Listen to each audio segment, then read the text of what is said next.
Selamat datang kembali. Anda pernah lihat raksasa digital kayak Amazon atau Netflix nggak sih? Terus kepikiran, gimana ya caranya mereka bisa tumbuh cepat banget gitu? Padahal kan sering banget diberitain rugi ya kan?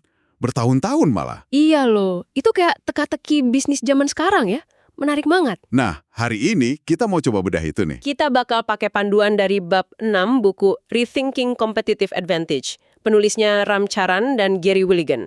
Bab ini khusus banget ngebahas gimana sih perusahaan digital, apalagi yang basisnya platform ya, cara mereka nyari duit, atau lebih tepatnya ngasilin arus kas. Betul banget. Jadi misi kita di pembahasan mendalam kali ini, ya buat bongkar aturan main baru lah. Soal gimana sih cara ngasilin duit di era digital ini. Aturan yang beda banget ya. Iya, beda. Kita mau lihat metrik apa sih yang sebenarnya mereka kejar, terus model pendanaannya kok unik gitu. Kenapa juga pendekatan ini malah jadi, keunggulan kompetitif yang susah ditiru gitu. Oke, siap ya? Kita bedah logikanya. Siap. Dan logikanya ini memang fundamental bedanya.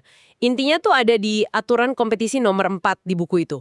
Fokusnya udah bukan lagi cuma laba per saham atau EPS tiap kuartal. Bukan EPS lagi ya? Terus apa dong? Fokusnya ke cash generation, kemampuan ngasilin arus kas yang gede.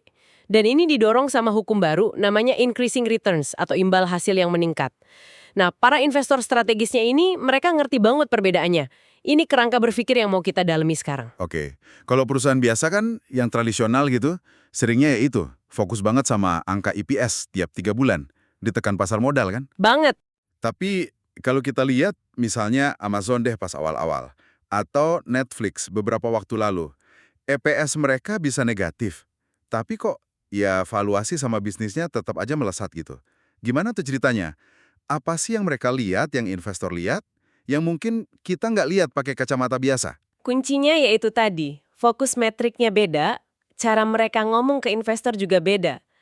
Jeff Bezos tuh contohnya, dari awal udah bilang terus terang, Amazon itu fokusnya ke pertumbuhan pendapatan sama cash gross margin, margin kotor tunai, bukan cuma EPS di laporan laba rugi. Margin kotor tunai, cash gross margin. Boleh dijelasin dikit nggak? Maksudnya apa sih? Kenapa ini lebih penting buat mereka dibanding katakanlah laba bersih atau EPS gitu? Tentu, cash gross margin itu, gampangnya gini, pendapatan dikurangi biaya pokok penjualan. Biaya langsung buat bikin barang atau jasanya itulah. Tapi ngitungnya dalam bentuk duit tunai, nilai absolutnya, bukan cuma persentasenya. Oh, jadi duit cash beneran yang masuk ya? Betul. Jadi ini nunjukin berapa banyak sih uang tunai real yang dihasilkan dari tiap transaksi inti mereka, sebelum kita ngitung biaya-biaya lain kayak marketing, R&D, atau biaya administrasi. Ini kayak indikator kesehatan mesin utama bisnis mereka buat ngesilin kas. Oke. Jadi ini soal seberapa efisiensi operasi intinya ngasilin duit tunai yang bisa dipakai buat hal lain. Bukan cuma angka laba di atas kertas ya. Persis. Contohnya Amazon lagi nih. Tahun 2002, margin kotornya sekitar 25% dari pendapatan mereka, 3,93 miliar dolar. Artinya, mereka ngasilin sekitar 983 juta tunai dari situ. Lumayan ya? Nah, lompat ke 2018, margin kotornya naik jadi 40% dari pendapatan 232 miliar dolar. Hasilnya 93 miliar dolar tunai. Gede banget kan? Wow, 93 miliar ya? Itu mesin duit beneran ya? Iya, bandingin sama Walmart deh di 2018, margin kotornya masih sekitar 25%. Nah, margin kotor yang lebih tinggi ini sering jadi ciri khas model bisnis digital. Tapi ini juga sesuatu yang mereka kelola secara aktif dan strategis loh. Bedanya jauh banget ya skalanya. Kalau lihat angka tadi, gimana sih cara perusahaan atau investor pakai analisis cash gross margin ini buat ngambil keputusan penting? Gunanya apa gitu tahu angka ini? Nah, ngerti cash gross margin itu kayak kita lagi MRI-in model bisnisnya.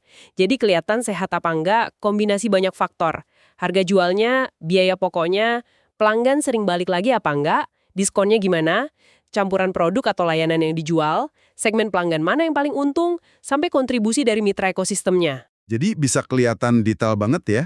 Iya, keputusan besar kayak Amazon mau masuk ke kategori baru atau Netflix mutusin mau bikin serial mahal banget, itu seringkali dasarnya ya analisis mendalam soal potensi cash gross margin ke depannya. Tentu digabung juga sama intuisi dan visi pemimpinnya ya. Jadi nggak cuma data doang, tapi ada judgementnya juga. Masuk akal sih, fokusnya ke potensi ngasilin kas di masa depan. Tadi juga disebut soal hukum baru increasing returns, imbal hasil meningkat. Ini kan agak kebalikan ya sama bisnis biasa, yang biasanya makin besar operasinya, makin ribet, makin mahal buat nambah satu produk gitu. Kok di digital bisa beda? Nah, ini dia nih keajaiban platform digital. Jadi setelah mereka keluar duit banyak banget di awal buat bangun platformnya, softwarenya, infrastruktur datanya, biaya buat ngelayanin satu pelanggan baru atau jual satu produk digital tambahan itu seringnya jadi kecil banget. Malah bisa deket-deket nol. Oh iya, Chotani di mana? Coba deh pikirin, berapa sih biaya tambahan beneran buat Netflix pas Anda nonton episode baru serial yang udah jadi? Atau biaya tambahan buat Amazon pas ada penjual baru daftar terus jualan di marketplace-nya? Biaya marginalnya kecil banget dibanding potensi duit yang dibawa pelanggan atau penjual baru itu. Oh iya, benar juga ya. Kayak bangun jalan tol gitu kali ya. Mahalnya pas bangun di awal, tapi begitu jadi, tiap mobil tambahan yang lewat biayanya ya kecil aja. Analogi yang lumayan pas tuh. Ini sering digambarin pakai kurva S. Di awal kurva, pas investasi gede-gedean, itu fase bakar uang. Kas keluar banyak banget. Pas boncos ya. Iya, bisa dibilang gitu.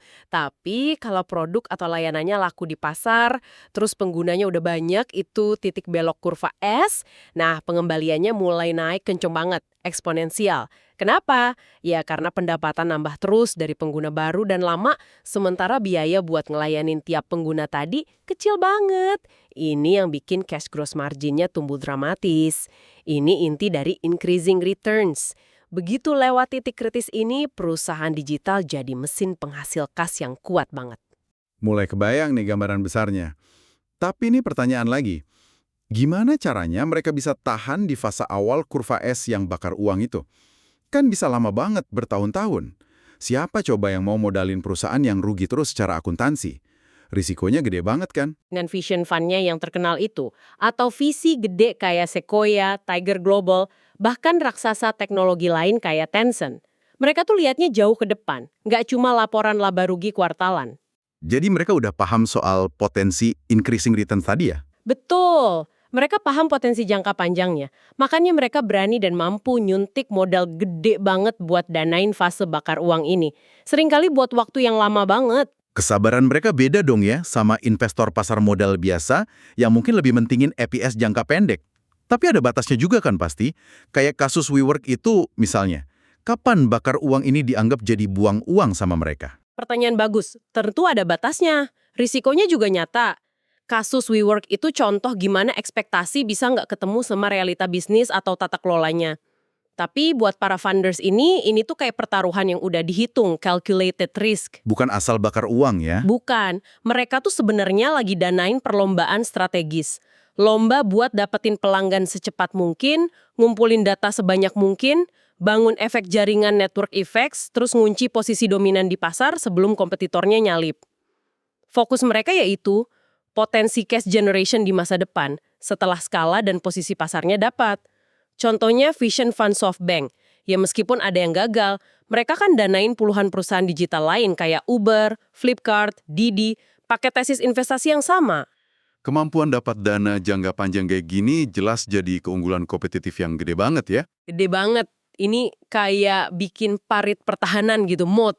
Perusahaan digital yang didukung backer sabar dan modalnya tebal bisa gerak jauh lebih cepat. Lebih agresif ekspansinya, inovasinya, dibanding pesaing tradisional yang kejebak siklus laba kuartalan. Atau bahkan dibanding startup digital lain yang nggak punya akses dana segede itu.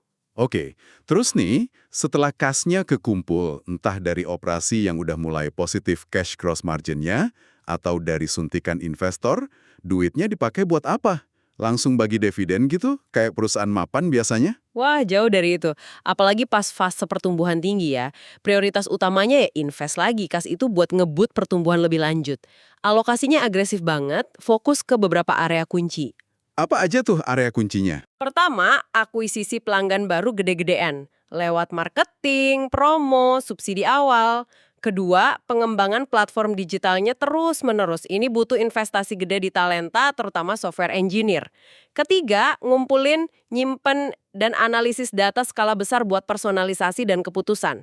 Keempat, bangun ekosistem yang kuat sama mitra. Kelima, investasi di konten atau aset unik lain. Contohnya Netflix yang keluar miliaran dolar buat konten original. Keenam, ekspansi ke bisnis baru atau wilayah baru. Kayak yang Amazon lakuin terus.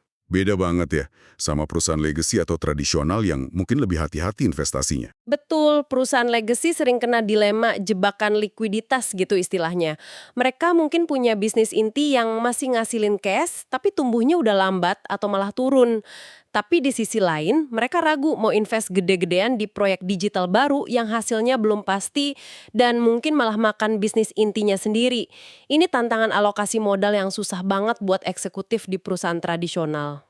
Biasanya apa sih yang dilakuin perusahaan legacy buat ngatasin dilema ini? Ada yang ngambil jalan radikal, misahin unit bisnis digitalnya jadi perusahaan sendiri biar lebih lincah. Punya penilaian sendiri, contohnya Delphi yang misah jadi Delphi Technology sama Aptiv. Ada juga yang mutusin keluar aja dari bisnis inti yang dianggap udah nggak cerah masa depannya. Nah, kalau perusahaan digital yang sukses, polanya gimana? Polanya gini, begitu satu bisnis atau inisiatif udah ngasilin arus kas positif, yang lumayan, udah di puncak kurva S pertama, kasnya nggak ditahan. Tapi dipakai buat modalin eksperimen dan inovasi berikutnya. Nyari kurva S pertumbuhan baru lagi. Lihat aja Google, Alphabet, Alibaba, Amazon, Adobe, bahkan pemain regional kayak B2W di Brazil. Mereka terus aja ngeluarin produk dan layanan baru. Jadi kayak mesin kas yang modalin pertumbuhannya sendiri. Kedengarannya kayak judi terus ya. Gimana cara mereka jaga biar investasi agresif ini nggak jadi boros? Nah, disinilah disiplin eksekusinya penting. Meskipun berani taruhan gede, perusahaan digital yang sukses itu juga cepet banget motong kerugian, cut losses buat eksperimen yang nggak sesuai harapan. Mereka nggak ragu stop proyek gagal dan pindahin sumber dayanya ke yang lebih menjanjikan. Fokus utamanya tetap ke apa yang benar-benar dimauin dan dibutuhin pelanggan. Selain alokasi kas, gimana soal struktur biayanya? Ada bedanya nggak cara mereka lihat pengeluaran? Misalnya antara belanja modal, CAPEX, sama biaya operasional, OPEX. Bedanya signifikan banget, dan ini punya implikasi finansial yang menarik loh. Investasi terbesar perusahaan digital kan seringnya bukan aset fisik kayak pabrik atau gedung, capex tradisional, tapi lebih ke pengembangan software, rekrut talenta, apalagi engineer dan data scientist, terus marketing dan akuisisi pelanggan. Nah, di aturan akuntansi standar, banyak pengeluaran ini dicatatnya sebagai OPEX, biaya operasional, yang langsung ngurangin laba di periode itu. Akibatnya apa tuh kalau dicatat sebagai OPEX? Ada dua sisi. Sisi pertama, ya karena OPEX ngurangin laba kotor, ini yang bikin angka laba bersih dan EPS mereka sering kelihatan negatif, apalagi pas awal-awal investasi kan. Ini bisa bikin investor tradisional jadi khawatir kan? Iya juga ya. Tapi sisi keduanya yang penting nih. Karena OPEX ini bisa jadi pengurang pajak, tax deductible, ini justru nambahin arus kas real yang ada buat perusahaan. Duit yang nggak jadi dibayar buat pajak bisa dipakai lagi buat investasi. Pemimpin digital yang visioner ngerti ini. Mereka nggak takut laporin EPS negatif kalau itu akibat dari investasi strategis buat bangun keunggulan jangka panjang. Contohnya Amazon di 2019, profitnya sempat turun gara-gara investasi gede bangun jaringan logistik sendiri. Itu kan langkah OPEX besar yang strategis banget. Tapi bukannya biaya operasional yang tinggi, terutama buat G&A, umum dan administrasi, bisa jadi beban terus? Awalnya mungkin kelihatan gitu ya, fase bakar uang kan identik sama OPEX tinggi. Tapi perusahaan digital yang efisien itu disiplin banget ngendaliin biaya G&A mereka seiring skala bisnisnya nambah. Mereka pakai teknologi, otomatisasi, sistem terintegrasi, sama struktur organisasi yang lebih datar dan ramping buat neken biaya ini. Amazon, misalnya biaya G&A-nya rendah banget, kurang dari 2% pendapatan. Uber juga nunjukin tren penurunan persentase G&A terhadap pendapatan seiring skalanya membesar, dari sekitar 26% turun ke 13%-an. Wah, jauh juga ya turunnya. Iya. Nah, ini jadi tantangan gede buat perusahaan legacy yang seringkali struktur biaya G&A-nya udah bengkak. Mereka perlu rombak total dan targetin potong biaya drastis, mungkin 30-50% lewat digitalisasi proses bisnis. Tadi kita ngomongin akuisisi pelanggan baru. Terus gimana cara mereka mastiin pelanggan yang udah didapat ini ngasih duit terus? Soal retensi pelanggan kan penting banget juga. Tentu, Koneksi digital yang terus-menerus itu memungkinkan mereka bangun hubungan yang lebih dalam dan personal sama pelanggan. Data perilaku yang kekumpul real-time bantu mereka ngerti maunya pelanggan apa, prediksi siapa yang kira-kira mau berhenti langganan, churn, terus ambil tindakan biar mereka nggak jadi pergi. Personalisasi tawaran dan pengalaman jadi kunci. Model bisnis langganan subscription kayak nggak jadi cara populer buat ini ya? Betul banget. Model langganan kayak Netflix, Spotify, Adobe Creative Cloud, atau Amazon Prime itu ngasih beberapa keuntungan gede. Buat perusahaannya, ini bikin aliran pendapatan jadi lebih stabil dan gampang diprediksi kayak anuitas gitu. Buat pelanggannya ya nyaman aja dapat akses terus-menerus. Tapi tetap harus jaga kualitas kan? Jelas, ini bukan jaminan. Perusahaan harus terus kasih nilai dan pengalaman yang bagus biar pelanggan mau bayar terus. Nah, lebih jauh lagi, basis pelanggan setia ini jadi aset berharga buat ngeluncurin sumber pendapatan baru. Maksudnya jualan produk atau layanan lain ke pelanggan yang udah ada gitu? Tepat, biaya buat dapetin pelanggan ini kan praktis nol. Tiap kali mereka berhasil nawarin produk atau layanan baru yang relevan ke pelanggan lama, mereka kayak bikin kurva S pendapatan baru di atas kurva yang udah jalan. Ini cara efektif buat tumbuh terus tanpa harus selalu bergantung ke akuisisi pelanggan baru yang mahal. Contohnya kayak gimana tuh? Ya, Amazon tadi. Dari jualan online, terus ke cloud, AWS, terus perangkat pintar, Alexa, iklan digital, dan lain-lain. Adobe juga dari jual lisensi software jadi langganan Creative Cloud, terus nambah layanan cloud dan analisis lain. Pertumbuhan mereka jadinya bukan garis lurus aja, tapi kayak serangkaian gelombang atau kurva S yang saling dukung. Coba yuk kita terapin semua konsep ini ke contoh yang lebih nyata. Gimana kita bisa analisis model monetisasi Uber pakai kacamata bab 6 ini? Mereka kan contoh klasik perusahaan digital yang bakar uang gede-gedean buat tumbuh.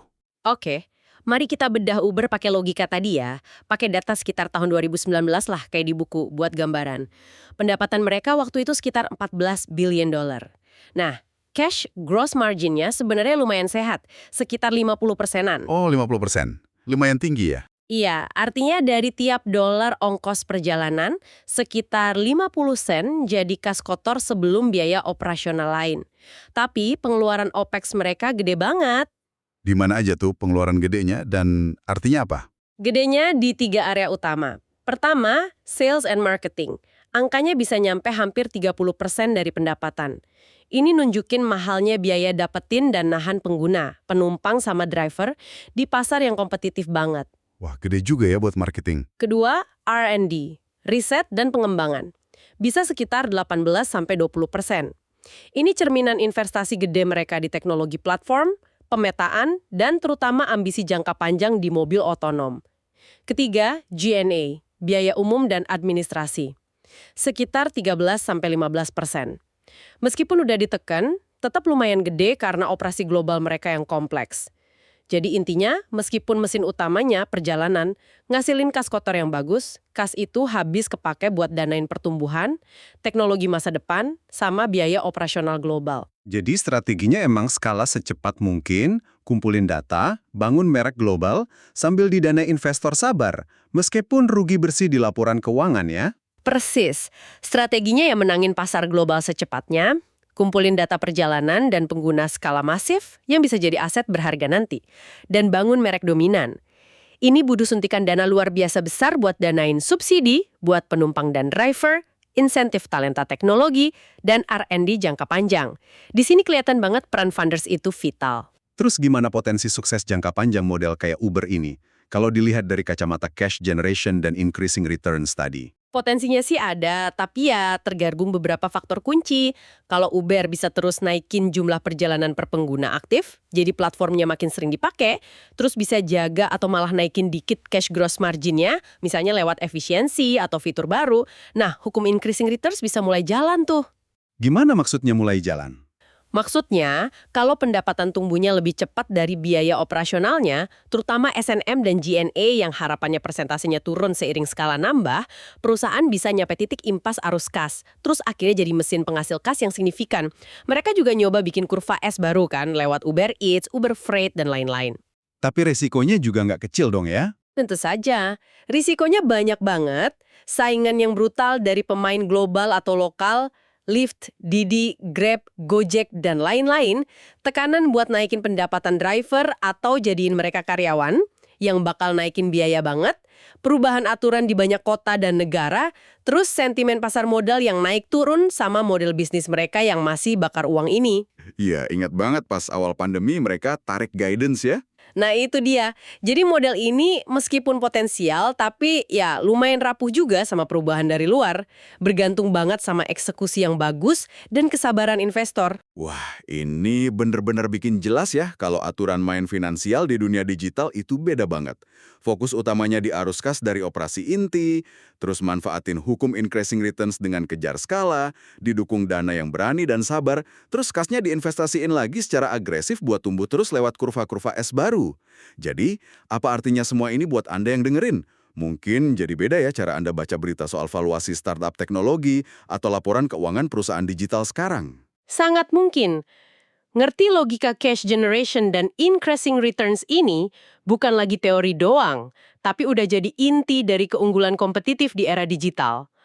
Perusahaan yang nguasain model ini didukung ekosistem pendanaan yang pas, punya kapasitas buat gerak dengan kecepatan dan skala yang susah ditandingi pemain tradisional. Sebaliknya, buat perusahaan lama gimana? Iya, sebaliknya, buat perusahaan legacy, tantangannya ya transformasi fundamental. Pola pikirnya, metrik kinerjanya, cara alokasi modalnya, bahkan budayanya. Kita bisa lihat contoh Disney di bawah Bob Iger yang secara sadar geser fokus dari EPS tradisional ke jumlah pelanggan streaming Disney+. Itu kan perubahan radikal yang nunjukin adaptasi ke aturan main baru ini. Pembahasan yang benar-benar mencerahkan ya soal gimana mesin uang digital ini dirancang dan jalan. Makasih banyak udah nyimak eksplorasi kita kali ini. Sama-sama. Mungkin sebagai penutup ada satu pertanyaan nih buat Anda bawa pulang, buat direnungkan. Mengingat model bakar uang untuk pertumbuhan ini kan bergantung banget ya sama aliran dana investor yang gede dan sentimen pasar modal yang lagi bagus. Seberapa tahan lama sih model ini dalam jangka panjang? Apalagi kalau kita masuk periode di mana modal jadi lebih mahal atau ada krisis ekonomi berkepanjangan yang bikin investor jadi lebih takut ambil risiko. Bener juga. Nah, pertanyaannya, ada nggak sih model alternatif buat perusahaan yang pengen tumbuh cepat di era digital, tapi nggak harus bergantung sepenuhnya sama suntikan dana eksterna segede yang kita lihat selama ini? Pertanyaan yang relevan banget dan penting buat dipikirin dampaknya ke depan. Sampai jumpa di pembahasan mendalam berikutnya.